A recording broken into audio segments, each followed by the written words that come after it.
Hello বন্ধুরা, welcome back to my channel. আমি সুমি আবারও চলে এসেছি একটা নতুন সকাল আর একটা নতুন ভিডিও নিয়ে। তোমরা সকলে কেমন আছো? আশা করি সকলে খুব ভালো আছো আর আমিও বেশ ভালো আছি। আজকে হচ্ছে বুধবার আর এখন বাজে সকাল প্রায় 10টা। সকালের হালকা রোদ, পাখির ডাক আর এক কাপ চায়ের সাথে আমি শুরু করছি আজকের এই ছোট্ট জার্নি। তোমাদের বলবো প্লিজ স্কিপ না করে একটানা দেখে যেতে থাকো। প্রতিদিনের মতোই চেষ্টা করেছি কিছু সুন্দর মুহূর্ত শেয়ার করতে। আশা করছি খুব ভালো লাগবে তোমাদের। তো চলো শুরু করা যাক আজকের দিনটা। ভাবলাম আজকের সকালটা একেবারে ওপর থেকেই শুরু করি, মানে দোতলা থেকে। তো তোমরা জানোই প্রতিদিনই নিচে নেমে প্রথমে একটু চারপাশ পরিষ্কার করি। আজকেও তার ব্যতিক্রম কিছু হলো না। সকালে উঠে নিচেতলা ভালো করে ঝাড়পোছ করে নিলাম, সঙ্গে বাসি বাসনটাও ধুয়ে ফেললাম। আর হ্যাঁ, টিফিনটাও সেরে ফেলেছি। তারপর ভাবলাম চলো এবার একটু দোতলায় যাওয়া যাক। এই এত বড় একটা বাড়ি একদিনে তো পুরোটা একসাথে পরিষ্কার করা সম্ভব হয় না, তাই ভাগ করে কাজ করতে হয়। কিছুদিন নিচে কিছুদিন ওপরে, এইভাবে প্রতিদিনের সব কাজ একা হাতে সামলে নিচ্ছি। তবে একটা কথা বলি, যতই কষ্ট হোক না কেন নিজের ঘর নিজে গুছিয়ে নেওয়ার মধ্যে কিন্তু আলাদা একটা শান্তি আছে। তো অনেক দিন ধরেই দেখছিলাম দোতলায় প্রচুর ধুলো ময়লা জমে গেছে, তাই ভাবলাম আজ আর দেরি নয়, আজকের দিনটা দোতলার জন্যই রাখি। সবার আগে তো ধরলাম ঝুলঝাড়া। এই যে দেখো, ফ্যানের ওপরে একেবারে দেয়াল অবধি কতটা ঝুল জমে গেছে।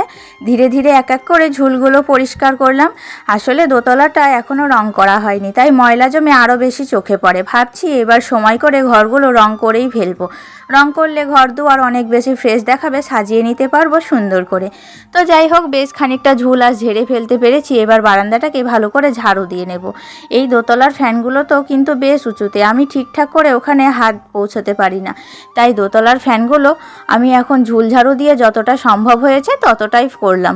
ফ্যানের ব্লেডগুলোতে যে পরিমাণ ধুলো জমেছিল সেটা দেখে তো আমি নিজেই অবাক। তো এক এক করে সব পরিষ্কার করে ফেললাম। এখন পুরো বারান্দাটা ঝাড়ু দেওয়া হয়ে গেছে, একটু পরেই ওটা মুছে দেব।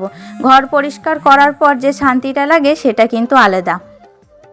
তো এবার এসে পড়লাম নিচে আর ভাবলাম আজকের মিক্সার গ্রাইন্ডারে মশলাটা গুছিয়ে ফেলি, কারণ আজ একটু বেশি মশলা করব। আলুর দম তো আর সাধারণ রান্না না। এই যে দেখো, আদা রসুন পেঁয়াজ সব কিছু কুচি কুচি করে কেটে সুন্দর করে মিক্সার গ্রাইন্ডারে দিয়ে দিলাম। মিক্সার গ্রাইন্ডারটা না থাকলে কিন্তু বেশ ঝামেলা হতো। এখন অনেকটাই সুবিধা হয়েছে, চট করে রান্না হয়ে যায়। 3 থেকে 5 মিনিটের মধ্যেই দারুণ একটা মশলা পেস্ট তৈরি হয়ে গেল। এর মধ্যে আমি আলুগুলো কেটে রেখেছিলাম, এবার সেগুলো ভালো করে তেলে লাল লাল করে ভেজে নিচ্ছি। দেখতেই পাচ্ছ কত সুন্দর রং বের হয়েছে আলুগুলোর। ভাবছি আজ অনেক দিন পর আবার একটু আলুর দম বানানো যাক। একদম মাংসের মতো কষিয়ে কষিয়ে রান্না করব। তো এবার তেলে মশলা দিয়ে দিলাম। মশলাটা ভালো করে কষে নিয়ে আলুগুলো মিশিয়ে একসাথে ভালোভাবে সিদ্ধ করে নেব। তখনই কিন্তু আলুর দমটা রান্না হয়ে যাবে। আজকে খুব বেশি কিছু রান্না করিনি, অল্পের মধ্যেই কিন্তু আজকে রান্নাবান্নাটা শেষ করলাম। তো রান্নাবান্না শেষ। এবার শেষ কাজটা করি, যেটা আমি প্রতিদিন করার চেষ্টা করি। আমার রান্নার গ্যাস ওভেনটা ভালো করে পরিষ্কার করে নিলাম। রান্নার সময় অনেক সময় তেল মশলা পড়ে যায়, আর এই জিনিসগুলো যদি একসাথে পড়ে পড়ে থাকে তাহলে কিন্তু ওভেনটা জং ধরে যায় আর জিনিসটা বেশি দিন টেকে না। তাই আমি সব সময় বিশ্বাস করি যেমন জিনিস ব্যবহার করো তেমনই যত্নটাও নিতে হবে। প্রত্যেকটা জিনিসের আলাদা যত্ন থাকে, যত্ন না নিলে ভালো জিনিস নষ্ট হয়ে যায়। এই দেখো, গ্যাসটা ভালো করে মুছে নিলাম, রান্নাঘরটাকেও ধুয়ে মুছে সুন্দর করে গুছিয়ে নিলাম। বেশ কিছুদিন ধরেই ভাবছিলাম এই কাপড়টাতে মার দেব, কিন্তু হয়ে উঠছিল না, কারণ একটা না একটা বৃষ্টি লেগেই আছে। রোদ উঠছিল না, রোদ না থাকলে তো মার দেওয়া কাপড় শুকোয় না ঠিক মতো। আজকে দেখলাম ভগবানের কৃপায় একটু রোদ এসেছে, আর সেই সুযোগেই কাপড়টাকে ভালো করে মারে ডুবিয়ে নিলাম। আরও কিছু জামা কাপড় ছিল যেগুলো আগে থেকেই কেচে রেখেছিলাম। সব কটা কাপড় একসাথে গুছিয়ে ফেললাম। এখন ভাবছি আর দেরি নয়, সোজা ছাদে গিয়ে তাড়াতাড়ি মেলে দিই, কারণ কখন যে আবার আকাশ ভেঙে বৃষ্টি নামবে তা কে বলতে পারে। একবার বৃষ্টি নেমে কিন্তু এই কাপড়গুলো আর শুকোবে না, তাই না শুকোলে তো মার দেওয়ার কোনো মানেই থাকবে না। তাই তোমরা দেখতেই পাচ্ছ, ছুটছি ছাদের দিকে। আশা করছি আজ একটু হলেও রোদ থাকবে আর কাপড়গুলো ভালো করে শুকিয়ে যাবে। তো যাই হোক, দেখো আমি ছাদে উঠে কাপড়গুলো একে একে ভালো করে মেলে দিলাম। রোদটা ভালোই আছে আজ, আশা করি সবগুলোই ভালো করে শুকিয়ে যাবে। এই সব কাজ করতে করতেই একটা কথা তোমাদের বলি, এই এখনকার দিনে মানুষের মনটাও কেমন যেন পাল্টে যাচ্ছে। সবাই যেন কেমন স্বার্থপর হয়ে উঠেছে। তোমার ভালোটা, তোমার একটু এগিয়ে যাওয়াটা অনেকের যেন সহ্য হয় না। তুমি যদি একটা ভালো কাজ করো কেউ বাহবা দেবে না, বরং খুঁজবে কোথা দিয়ে তোমাকে নিচে নামানো যায়, কোথা দিয়ে তোমার ক্ষতি করা যায়, তোমার পেছনে কথা বলে অন্যদের সামনে তোমাকে ছোট করার চেষ্টা করবে। কিন্তু আমি সবসময় একটা কথা মনে রাখি, লোকে কি বললো সেটা না ভেবে নিজের কাজটা মন দিয়ে করে যাও। তোমার কাজটাই হোক তোমার পরিচয়।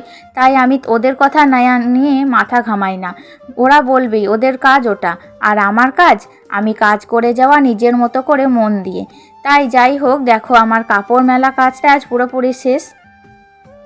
তো এবার আমি নিচে চলে এলাম, আর আজ সকালে বাবুর জন্য বানিয়ে রেখেছিলাম একটু পাতলা খিচুড়ি। ভাবলাম আজ দুপুরে ওকে ওইটাই খাওয়াবো। এই যে দেখো, খিচুড়ির সঙ্গে আছে মাছ ভাজা আর একটু করে চাটনি। তাই আসলে দেখো, কীর্তনের মেলা বা উৎসবগুলোতে যে খিচুড়িটা দেয় সেটা খেতে বাবু খুব ভালোবাসে। তাই আজকে ভাবলাম বৃষ্টির দিনে যখন ভাত খেতে চাইছে না, তখন একটু পাতলা করে খিচুড়ি বানিয়ে দিই। স্বাদটাও থাকবে, আবার হালকাও হবে খাওয়ার জন্য। তাই নিজের হাতে বানিয়ে দিলাম, আর খাওয়াতে খাওয়াতে বুঝতে পারলাম ও আজ বেশ আনন্দ করেই খাচ্ছে। তো এই যাই হোক, ওর খাওয়া দাওয়া এখন পুরোপুরি শেষ। আমি এবার স্নান সেরে একেবারে ফ্রেশ হয়ে শাড়ি পরে নিলাম। অনেকে ভাবতে পারে বাড়িতে যখন নাইটি পরেই থাকি তাহলে হঠাৎ শাড়ি কেন। আসলে আমি বিশ্বাস করি নিজের সম্মান নিজেকেই আগে রাখতে জানতে হয়। বাড়ির বাইরে কোথাও গেলে আমি সবসময় চেষ্টা করি সাজুগুজু করে সম্মান রেখে বের হতে। নিজে যদি নিজের সম্মানটা ধরে না রাখি তাহলে অন্যরা তো আরও হালকা ভাবে। তাই আজও শাড়ি পরে নিয়েছি, কারণ আমি এখন ছেলেকে নিয়ে টিউশন যেতে যাচ্ছি। এভাবে রেডি থাকলে পরে আর আলাদা করে চেঞ্জ করতে হয় না, সময়ও বাঁচে আর নিজেরও ভালো লাগে। তো যাই হোক বন্ধুরা, আজকের মতো ভিডিওটা এখানেই শেষ করছি। যদি আমার ভিডিওটা ভালো লেগে থাকে তাহলে একটা ছোট্ট লাইক দিয়ে যেও, কমেন্টে জানিও তোমার মতামত, আর চ্যানেলটা সাবস্ক্রাইব করতে ভুলো না। তাহলে এমন আরও ঘরোয়া গল্প তোমাদের সঙ্গে ভাগ করে নিতে পারবো। চললাম আজকের মতো, দেখা হবে আগামী ভিডিওতে। ততদিন ভালো থেকো, সুস্থ থেকো, টাটা।